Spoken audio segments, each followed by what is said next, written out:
Boat నెక్కగలవా పోనరహరి తెడ్డు వేయగలవా? పూర్తి వివరాలకు చదవండి రేపటి సాక్షి దినపత్రిక.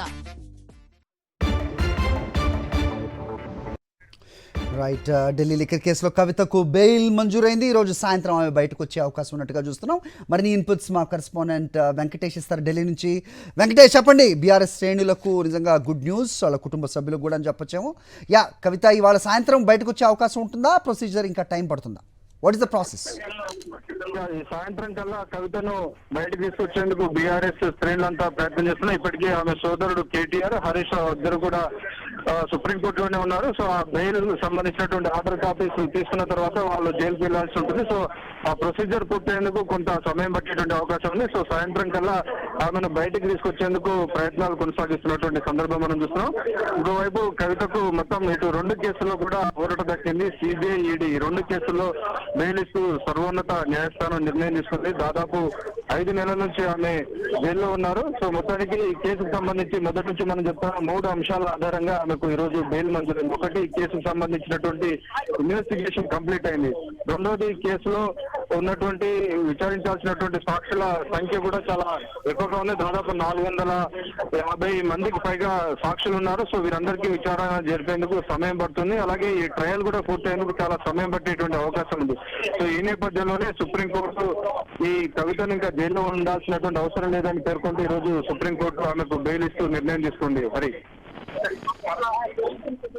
రైట్, అయితే కొద్దిసేపటి క్రితం వరకు చిన్న కన్ఫ్యూజన్ ఉండింది, 2 కేసుల్లో బెయిల్ వచ్చిందా అనేది. మొత్తానికి సిబిఐ అలాగే ఈడీ 2 కేసుల్లో కూడా కవితకి బెయిల్ మంజూరైన నేపథ్యంలో కోర్టు చాలా కీలకమైన వ్యాఖ్యలు చేసింది. ఈడీపై ఒకంత ఆగ్రహం కూడా వ్యక్తం చేసింది అనేది మనం చూస్తున్నాం. దాని గురించి ఏం చెప్తారు?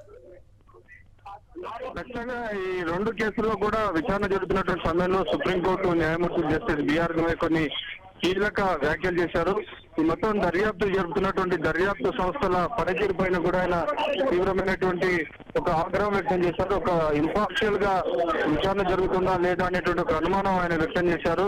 ఈ కేసులో ఇప్పటికే మాగుంట శ్రీనివాస్ రెడ్డి సంబంధించినటువంటి ఒక స్టేట్మెంట్ ఇచ్చారు. కానీ ఆ స్టేట్మెంట్ ఇచ్చిన ఆయనను కనీసం అందులో నిందితుడిగా చేర్చకుండా కేవలం విట్నెస్ గానే చేర్చారనేటువంటి అంశాన్ని ప్రధానంగా ఈరోజు జస్టిస్ బిఆర్ గవాయ్ ప్రస్తావించినటువంటి సందర్భం మనం చూసాం. ఈ సందర్భంలోనే కొన్ని కోర్టు తీవ్ర వ్యాఖ్యలు చేసింది. మొదటి నుంచి తాము చెప్తున్నాం, ఈడీ గానీ సిబిఐ గానీ నిష్పక్షపాతంగా దర్యాప్తు కొనసాగించాలి, కానీ ఏదో సెలెక్టివ్ గా కొంతమంది పైనే కేసులు పెట్టడం, మరికొందరిని తప్పించడం లాంటి పనులు చేయడానికి వీల్లేదని ఈ రోజు సుప్రీంకోర్టు జస్టిస్ బిఆర్ గవాయ్ తీవ్రమైనటువంటి వ్యాఖ్యలు చేశారు. సో ఈ నేపథ్యంలోనే సుప్రీంకోర్టు కవితకు ఈ కేసులో బెయిల్ ఇస్తూ నిర్ణయం తీసుకోండి.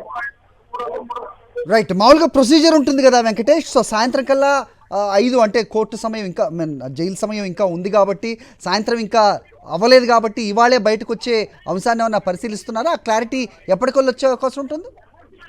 వీలైన త్వరగా కవితను బయలుగిరికి తీసుకురావడానికి ఈరోజు ఇటు కవిత తరపున అటు సోదరుడు స్ట్రైట్ గా కేటీఆర్ మొత్తం వ్యవహారాన్ని పర్యవేక్షిస్తున్నారు. అలాగే ఇటు హరీష్ రావు కూడా ఈ వ్యవహారాన్ని పర్యవేక్షిస్తున్నారు.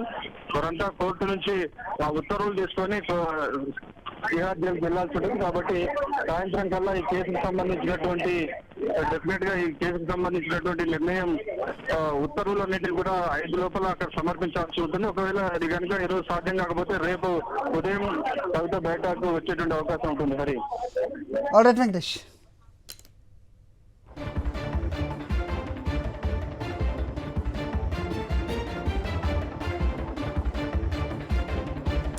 ఢిల్లీ లిక్కర్ కేసులో ఎమ్మెల్సీ కవితకు భారీ ఊరట దక్కింది. ఆమెకు బెయిల్ మంజూరు చేసింది సుప్రీంకోర్టు.